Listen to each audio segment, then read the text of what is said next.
I'm amazed that a shul can be in existence in America for 125 years. That's more like the kinds of achievements that Europe has. I mean, if you look at the past 125 years and see what the nation, the city has gone through, to be able to endure all that is remarkable, I think. We live in such a transitory world now. You know, everybody has their smartphone. Nobody remembers what happened 2 weeks ago. People are buying each other out. The stability of this shul and that it's been here for 125 years, I think it's magnificent. I've been coming here now for 35 years, and it is a small drop in comparison to how long this congregation has been around.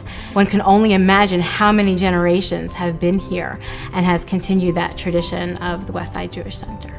This is probably one of the most diverse shuls in the world. You could have people who come in who haven't been in a shul in 50 years since their bar mitzvah, and they just happen to be walking down the street and see a shul and want to stop in, to Hasidim who work at B&H, from Lakewood, from Muncie, from Passaic, who are just coming to even just discover something new about Judaism, something about what this shul has to offer. And there's a certain ambiance and a certain warmness and friendliness that makes you want to keep on coming. And there's a good breakfast after davening. Well, it always was a very Hamish shul. Hamish means friendly, family-oriented. The people in the shul are very friendly toward everyone. I like the shul because it's very Hamish. This is what I'm used to. This is what I enjoy and I understand. So I'm comfortable. If there are 1,000 people in a shul, that must mean it's a better place for you.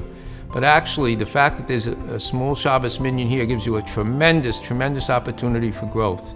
It gave me an opportunity to do things like leading davening and participating in all kinds of shurim and having access to 4 different rabbis on a personal basis to develop spiritually in a way you can never do in a larger shul full of people who have extensive backgrounds. What is special about this place is the sense of community and the warmth that me and my family feel from all of the members and congregants here. I very much expected to get married and move out of this neighborhood.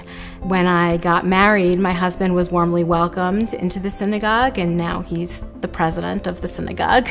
There's a shul you don't see like this anywhere anymore. The structure, the architect, the stained glass windows, the ark, the Torahs. Look at the wood. 125 years is still holding up, and it still shines. People came off the docks, the ships that came in, and people, in fact, I knew a few of them from way back, older people when I was young, when I attended here, that opened up businesses along 9th Avenue, 10th Avenue, and they lived there were a lot of tenements around here, and those people were the beginning of this shul. When I first started in 1974, the minyan was pretty much exclusively people who worked at the post office.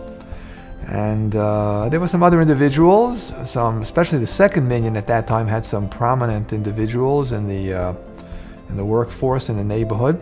I've been a member of the shul since I moved in this neighborhood approximately 50 years ago. I bought my first holiday ticket for Yontiv, and then before I know it, I'm president of the sisterhood. I'm being honored. I'm known as the jewelry lady. I've been donating jewelry to all the bazaars we've had many years ago. I've organized many trips for the shul and the sisterhood. But then I found out that women weren't allowed to be members of the shul. I changed that. Special memories of the shul. Oh, there are so many beautiful ones. My son's bar mitzvah here. My daughter's bar mitzvah here. I have a very special memory of my son's bris in this shul, my daughter's birth in this shul, my son's upshirin. The trips I had working with the beautiful women in the sisterhood, Shirley and Sadie and Gussie They were so devoted to the sisterhood and to each other and to the shul. That was unbelievable. When they honored me at the dinner, and I remember holding my grandson, who was my only grandchild at the time, that was very special. When I first started coming here in 1980, I was very good friends with Estorina Kahana, and we used to play together here in the shul, and I have fun memories of us playing here together. I remember coming when I was younger. I mean, this was my grandparents' shul and my mom's shul growing up. I remember as a kid playing downstairs with my siblings, and it's just nice being able to come back to the place where my mom and my grandparents came to shul, and that it's still here, and that I can see it and experience it. It's really wonderful. When my wife was sick, you know, the intention of everybody and the help that I got from Rabbi Herman and just about everyone else in the shul, that was just a tremendous sense of community that I got from that. The community has always been here for us, and it's really an honor to be part of this community. But I always saw, even from the very beginning, that this shul had really a lot of potential. And with the coming changes to our neighborhood, we're situated here in the middle of what's going to be the Hudson Yards. In fact, we're in the Hudson Yards district. And the Hudson Yards was designed to be a neighborhood that would both be a commercial and residential neighborhood. We've been integrating commercial and residential here in this shul for decades, and we understand that the two could work and complement each other.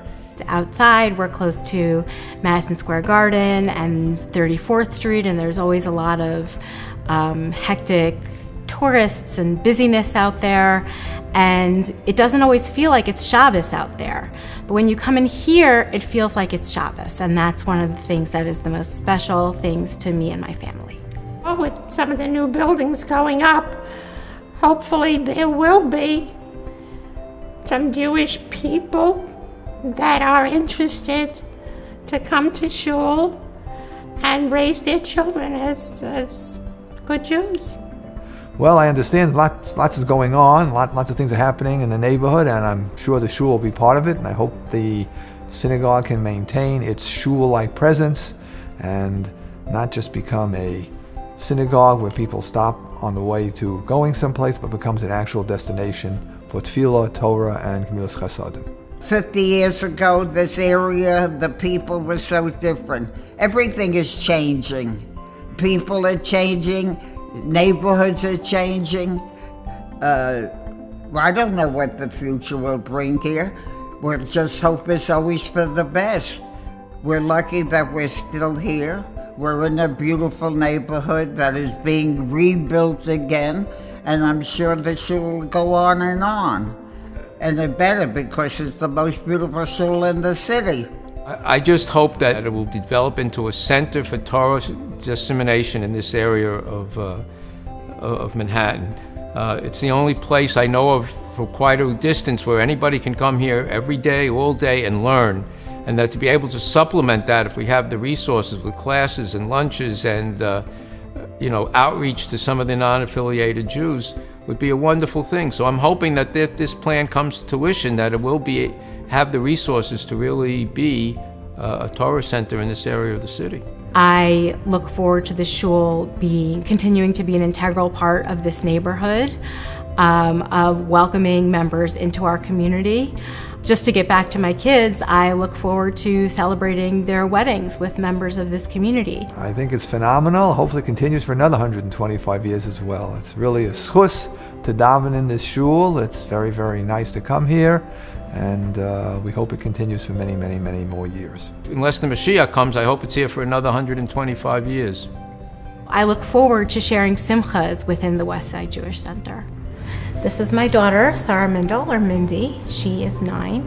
And this is Aryeh Shlomo Furfer, who will be bar mitzvahed here in 2.5 weeks. God willing. I want to see, an enhanced commitment to learning is similar, and someone once gave me this analogy, actually, I owe it to Rabbi Sachs, the former chief rabbi of England. I asked him this question, and he says, music is available all over the world. You can get, very good high-quality music, on your iPod, but it doesn't stop people from going to concerts. And the reason people go to concerts is because there's something about experiencing the music altogether.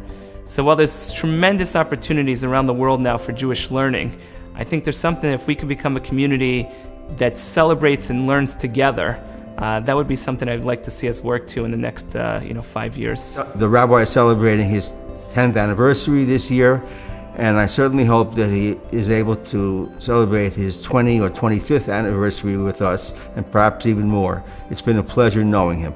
If you come to this shul, you will be welcome, and you will have an opportunity to develop in whichever way you want. We're always hoping for some savior, someone to come and save us, something outside that would be the hero. And I think what I always try to teach the shul is that we can do it ourselves, because if we're a community ourselves, then other people are going to want to become part of that community. And if the people in the shul believe in the shul, then the shul will succeed. Individually, we can't do it alone. So come on and pitch in and help us make this shul greater and greater. And I love you all, and just have a good year. And that's it. I'll see you soon. Bye now.